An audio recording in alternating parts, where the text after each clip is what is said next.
Olá, meu nome é Jaqueline e eu vou falar sobre a intermodalidade e multimodalidade na importação. Ao longo desta apresentação, serão apresentados alguns assuntos importantes que ajudarão na compreensão do tema a ser estudado. Alguns desses assuntos a serem abordados são logística internacional, transporte internacional, intermodalidade e multimodalidade, Incoterms, entre outros. Para garantir uma maior competitividade no mercado, internacionalizar a empresa é uma ótima estratégia, pois o comércio internacional ele oferece possibilidades maiores de fornecedores e clientes através da importação ou até mesmo da exportação de bens ou serviços. Com isso, em razão disso, a empresa Tropical Biojoias, situada aqui em Indaiatuba, ela foi criada com o intuito de ampliar o mercado de biojoias para a criação de itens únicos e especiais. E para isso, a empresa, após algumas pesquisas, encontrou um fornecedor confiável de maquinário, que é muito importante para a conservação das peças. E este fornecedor está situado no Chile. Para entender melhor o processo que envolve a importação deste maquinário, este estudo norteia-se em analisar as etapas necessárias para o transporte e responder a seguinte problematização. Entre os serviços de multimodalidade e intermodalidade, qual o mais adequado considerando suas vantagens e desvantagens? Para responder à problemática, desenvolveu-se duas hipóteses. Hipótese A. Os serviços de intermodalidade são o mais adequado visando o menor custo. Hipótese B. Os serviços de multimodalidade são o mais adequado devido à agilidade nos sentidos burocráticos. Através da pesquisa exploratória, apontaremos as características de cada modal de transporte, os serviços de multimodalidade e intermodalidade, visando criar uma estratégia que garanta maior segurança e agilidade na importação, de modo a verificar se ambas as hipóteses citadas serão validadas. Para darmos início na compreensão do tema, começaremos com a introdução básica da logística. A logística, em geral, ela é responsável por cuidar de todo o processo produtivo dentro de uma empresa. Este processo, ele ocorre desde a aquisição da matéria-prima e vai até o consumidor final. Ela organiza, planeja e controla cada etapa e estuda o método mais viável de envio, faz o apontamento de estoque, gestão de tempo, entre outras funções pertinentes a este setor. Além da logística interna dentro das organizações, existe a logística internacional, que engloba a logística de importação e exportação. A logística internacional ela vai além do mercado nacional e pode ser definida como o processo de implementar, planejar e controlar o fluxo de armazenagem de mercadorias e os serviços e informações relacionados a elas, desde o ponto de origem ao ponto de destino localizado em outro país. Agora falando um pouquinho sobre a cadeia de valor, Porter, ele destaca que a cadeia de valor de uma empresa e o modo como ela executa atividades individuais são reflexo de sua história, de sua estratégia, de seu método de implementação de sua estratégia e da economia básica das próprias atividades. Para qualquer organização que deseja manter uma vantagem competitiva, é necessário que ela conheça suas variáveis internas e externas, Conheça sua estrutura de custos e também é necessário controlar totalmente suas atividades e compreender o funcionamento de toda a organização. E com isso, ela cria uma cadeia de valor. E cada empresa ela precisa verificar qual atividade agrega mais valor à sua cadeia para atingir seus objetivos.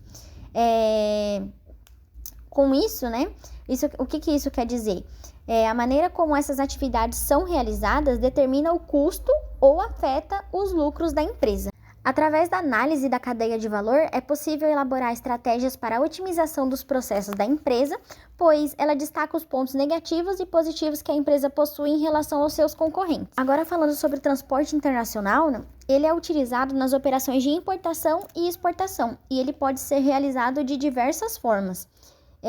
Atualmente existem 5 tipos de modais de transporte e a escolha do melhor modal para envio de mercadorias varia de acordo com as especificações de cada mercadoria.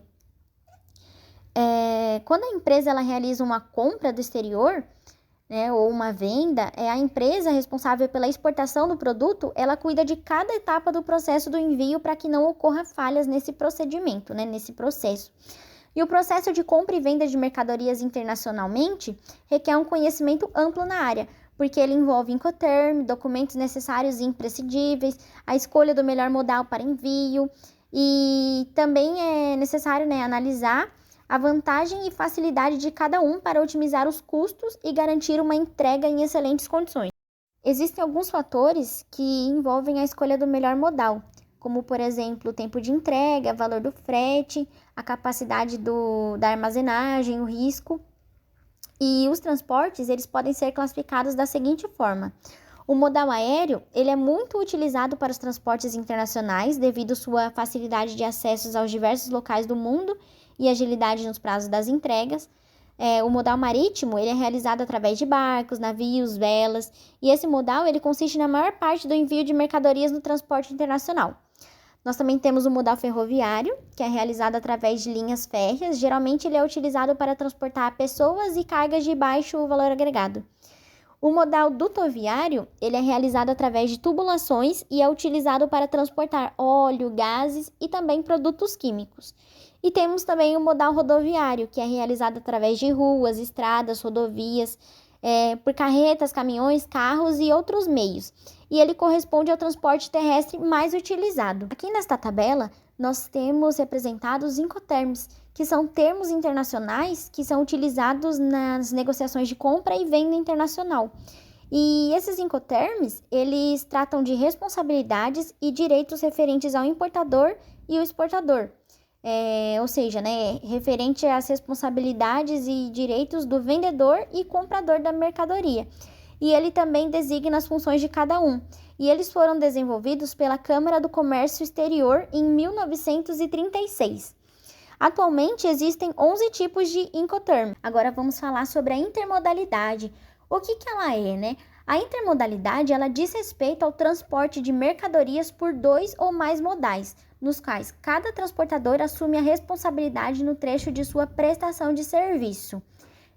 O principal objetivo desse tipo de transporte é o uso do melhor modal para cada trecho, reduzindo os custos e aumentando a eficiência da logística.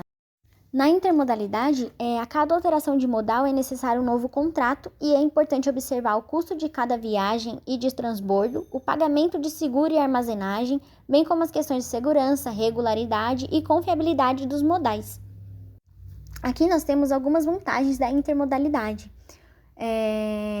Por exemplo, a diminuição dos custos nas operações, o aumento da competitividade, a diversificação de horários para o transporte, a redução do movimento nas rodovias e também a identificação das melhores alternativas para a entrega das mercadorias. Agora, a multimodalidade, o que ela é? O transporte multimodal é aquele onde é necessário o uso de mais de um modal para chegar ao destino, em virtude de impossibilidade de atingir o local determinado por inexistência de algum modal ou até mesmo por custo. Agora falando um pouquinho sobre as vantagens da multimodalidade, são elas os ganhos de escalas e negociações de transporte, utilização de combinação de modais, contratos adequados, redução de custos indiretos, melhor eficiência logística, melhor utilização das tecnologias de informação e emissão de um único documento de transporte para o percurso inteiro. Agora que a gente já sabe um pouquinho sobre o que é a intermodalidade e a multimodalidade, a gente vai aprender o que diferencia cada uma delas. Aqui nesta imagem, nós podemos ter uma clareza sobre como funciona o serviço de multimodalidade. O que acontece? O fornecedor, ele realiza a negociação com o cliente, ambos entram em acordo e após eles definirem tudo o que envolve a compra, ou a venda do bem ou serviço, eles escolhem o Incoterm, que será utilizado para a operação, e o operador responsável pela multimodalidade, ele acompanha todo o procedimento e emite um documento para acompanhar a carga desde a sua origem até o seu desembarque no destino. Esse documento, ele chama CTMC, que significa Conhecimento de Transporte Multimodal de Cargas. Agora aqui, falando sobre o transporte intermodal, o que acontece? Na intermodalidade, o fornecedor e o cliente, eles também entram no acordo e após a negociação, eles decidem o Incoterm que será utilizado. E a diferença aqui é que a cada modal necessário para transportar a carga, é emitido um novo documento para acompanhar.